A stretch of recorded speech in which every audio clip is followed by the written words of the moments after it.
2022년 1월 28일 금요일 달코라 뉴스를 전해드리겠습니다.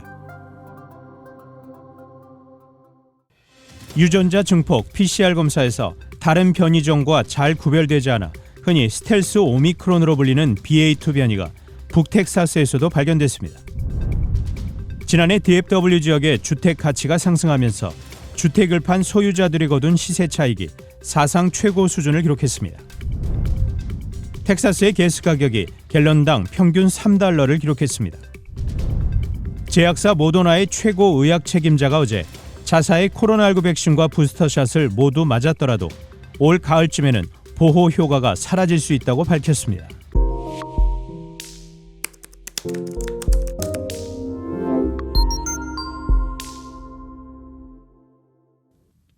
유전자 증폭 PCR 검사에서 다른 변이종과 잘 구별되지 않아 흔히 스텔스 오미크론으로 불리는 BA2 변이가 북텍사스에서도 발견됐습니다.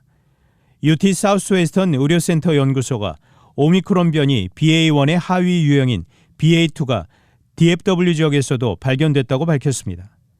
이 의료센터 대변인은 최소 2명의 BA2 감염자가 확인됐다고 전했습니다. 학계에서는 스텔스 변이가 오미크론 변이보다 감염력이 더 강하다는 보고가 나오기도 했으나 중증도, 전염력 등 세부 사항은 아직 제대로 알려지지 않은 상태입니다. 질병통제예방센터 CDC는 BA2가 아직 미국 내에선 일반적인 감염 상황이 나타나고 있지 않다고 밝혔습니다. 현재 BA2는 40여 개 국가에서 보고됐습니다. 지난해 DFW 지역의 주택 가치가 상승하면서 주택을 판 소유자들이 거둔 시세 차익이 사상 최고 수준을 기록했습니다. 보고에 따르면 북텍사스 주택 소유자들이 작년에 주택 거래로 거둔 평균 수익이 10만 $1,000가 넘는 것으로 조사됐습니다. 이는 작년에 전국적 주택 거래 평균 수익 9만 $4,000여 보다 더 많고 2년 전 평균 수익보단 45%나 더 높은 것입니다. 그 외 텍사스의 다른 대도시들 중에선 어스틴의 주택 거래 수익이 17만 $2,000가 넘어 재작년보다 50% 이상 증가했고 휴스턴은 평균 $7만 의 시세 차익을 얻었습니다. 한편 기록적인 주택 판매로 DFW 지역의 주택 매도자들의 거주 기간은 지난 10여 년 동안 가장 짧았던 것으로 나타났습니다. 작년에 주택을 매각한 사람들의 주택 소유 기간은 5.4년에 불과했습니다. 텍사스의 가스 가격이 갤런당 평균 $3를 기록했습니다. 전미 자동차 서비스 연합 AAA에 따르면 이 같은 텍사스의 평균 가스 가격은 지난주보다 4센트, 전년 동월 대비 89센트가 상승한 것입니다. 텍사스에서 가스 가격이 가장 비싼 대도시는 갤런당 $3.29를 기록한 엘파소인 반면 아마릴로에선 가장 낮은 수준인 $2.90였습니다.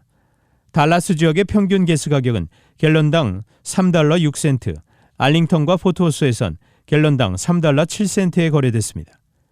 전미 평균 가스 가격은 갤런당 $3.35를 기록했습니다.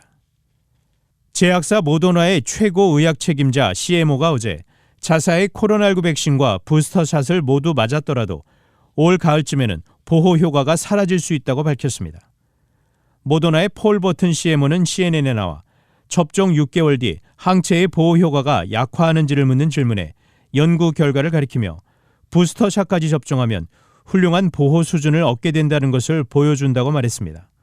다만 버튼 CMO는 하지만 6개월쯤 되면 보호 수준이 떨어지기 시작했다면서 만약 보호 효과가 계속 하락한다고 예상하면 아마도 올 가을쯤에는 사람들이 보호를 못 받을지 모르는 영역까지 내려갈 것이라고 예상했습니다. 버튼 CMO는 오미크론 변이에 특화한 부스터샷에 대한 임상 이상 시험에 들어가기로 했다고 발표한 것과 관련해 데이터를 얻을 때까지 아마도 약 2달이 걸릴 것이라며 따라서 올해 중반쯤이면 생산이 최대에 이르고 사람들에게 공급할 준비에 들어가는 단계에 있을 것이라고 말했습니다. 단신 뉴스입니다. 더불어민주당 이재명, 국민의힘 윤석열 대선 후보 간 첫 양자 토론이 설 연휴 기간인 오는 31일 우여곡절 끝에 열리게 됐습니다.